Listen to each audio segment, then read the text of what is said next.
secured, albeit our doubts, only dealt with the Mageuzi hub, where allegedly the subjects of the trials were allegedly recovered from. However, the illegal and the unlawful search at Boniface Mwangi's residence in Kenya ended up with the confiscation of his personal properties, some of them that are now or are supposed to be used by his children for their studies.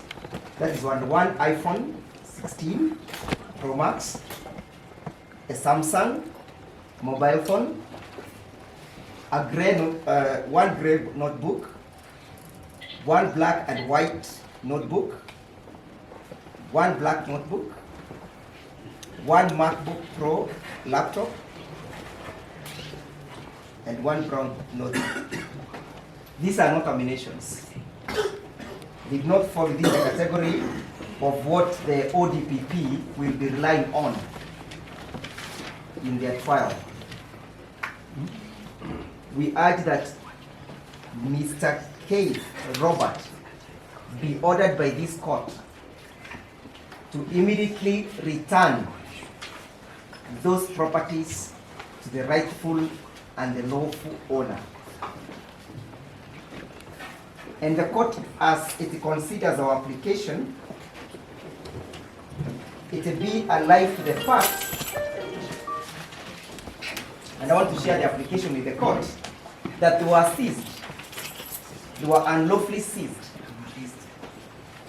by the said case in violation of the law. Number two, Your Honor, as I invite my learned friends to rephrase the application,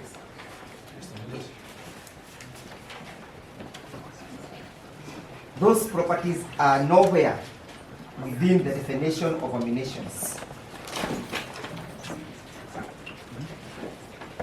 They were unlawfully seized from the rightful owner. They are equipments that the Boniface Mwangi's children, school-going children, are using. Number two, Your Honor, when Mr. Boniface Mwangi was arrested on the 19th, Mr. Keith Robert, who is present before court this afternoon, was quick to go to the DCI pages, that is the Facebook and the Twitter handle. And they initiated a broadcast that is disparaging, damaging, and defaming in the character of Mr. Mwangi, to the extent that they captioned that Mr. Mwangi was to face terrorist charges. What we have this morning, and that's what Senior Counsel is addressing you on, are not terrorist charges. On that other link of my application, Your Honor, because their publication is criminally narrated these proceedings, noting that the equipment that were allegedly seized from Mageuzi Hub are now subject of this trial, and they formed the reason upon which the publication was done, that Mr. Robert, Keith Robert, be ordered by this court to rectify that damaging, disparaging information contained on that handle. Because it has no relevance, yet it has serious implications as to the character of Boniface Mwangi. And the nexus between my application and the publication is that publication captioned the tear gases, canisters, and the alleged ammunition of 7.6 51 mm. So it has squarely lies within you, and it has some criminal association. And as such, Your Honor, you can order and direct that Mr. Robert does rectify that information. It has both local and international implications. I'm very sure Mr. Lemba would want to rephrase that application. Your Honor, yes. When the Office of the Directorate of Criminal Investigation puts your name as a criminal in a Twitter handle, Twitter handle that is read worldwide, the subject of that particular Twitter handle is that he cannot even travel anywhere because he's a terrorist. And that is the reason why we beseech you, kindly let the DCI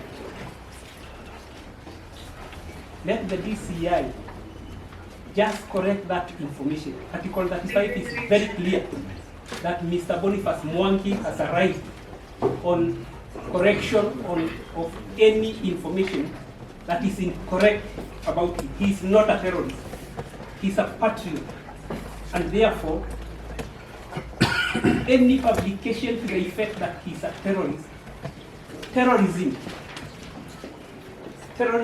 as an offense or a crime attracts international jurisdiction.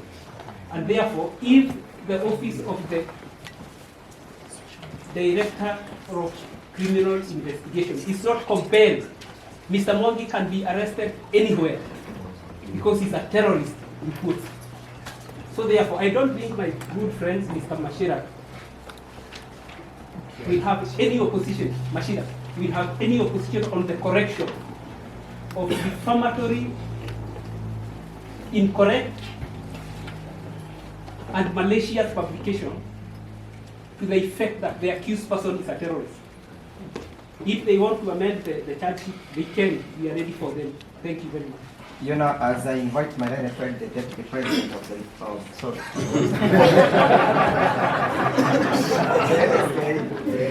permit me just to add one more point, that if they feel that they are not in a capacity to address our application today, would be making an application for cross-examination of Keith Robert, so as to lay the basis upon which our application ought to be admitted. Number two, other than just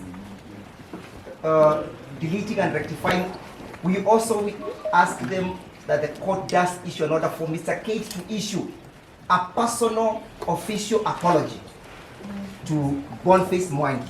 Why am I saying so, Your Honor? Because the Constitution contemplates a situation whereby individuals are held to account.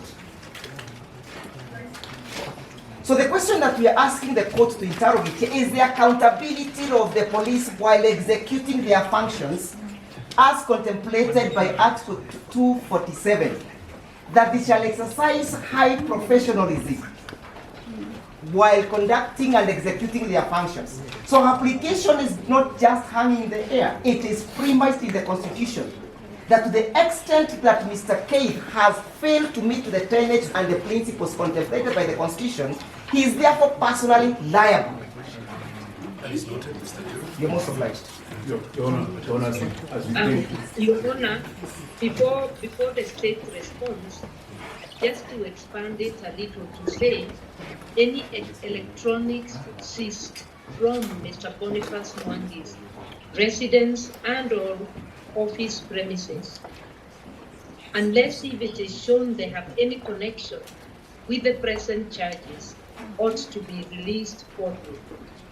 I'm aware that Wakili Janja Maina was present when those things were seized, and I seek that she makes a short presentation in case anything has been left out, and then the state can respond. We seek your indulgence, Your Honor.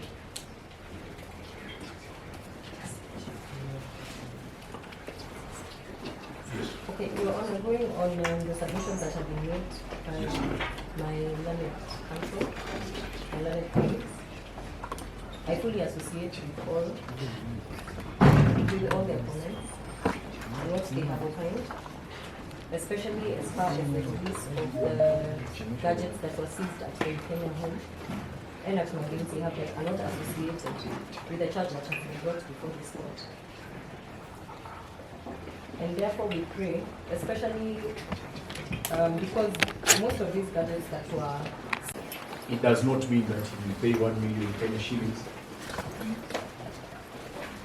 Additionally, Your Honor, and very important, is that since the investigating officer is here today, could we agree formally that Mr.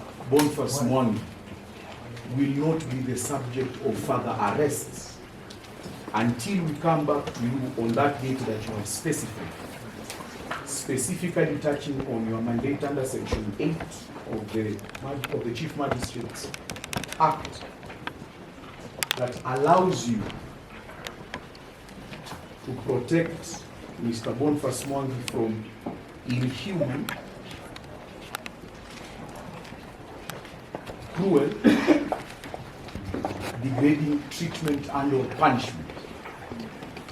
He has not been with his wife and family for the last 2 nights. Your Honor, I am a family man. I do understand the warmth that comes with having a family, especially in July. So that it will be cruel to Mr. Boniface if Mr. Kid and his associates would arrest him again, seeing that now the court has clothed him with his Article 49 rights. Could we just make a commitment with each other that he will not be rearrested once we leave these premises? We would want to have lunch with him, probably allow him also to have dinner with his wife and family. That is all from the Law Society. We thank the DPP. Thank you, Mr. Kabata. And so in the alternative, even Mr. Muge, thank you for that. In case they would want to arrest him, will they start with summons? They summon him with the advocates who are present here so that we have a process.